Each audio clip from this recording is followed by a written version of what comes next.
ከአንዲት ጎበዝና ታታሪ እናት ጋር ቆይታ እናደርጋለን። እኔ አምስተኛ ክፍል ቆረጠ አባባ አስተማሪ ናቸው። የሚባሉት ገበሬ ነው። ስለ ግብርና ጥቅም በደንብ አድርገው ያስረዱ። ስራ ሁሉም ከባድ ናት፣ ቀላሉም የለም። ተጠልፈው አይደለም ተስማምተው ስራ ብንሰራ ይሻላል ቁጭ ብለን ከምናወራ። እዚህ አካባቢ በግብርና የተሰማራች ሴት ብዙ አለ ብዙ። ጨው ብቻ ነው ከውጭ የሚገዙት። ደከሞት አንቺ? እኔ አልደከመኝ። እውነት? ማንጎ በላሽ? ማንጎ አልበላሁም፣ አልተሰጠኝ።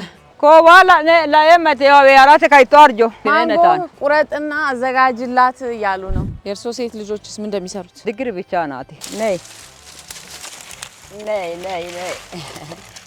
ጥጆች ናቸው። በጣም ምሳሌ የሚሆኑ እናት ናቸው። ጋላጤ ማኔ መገኑ ማስሮ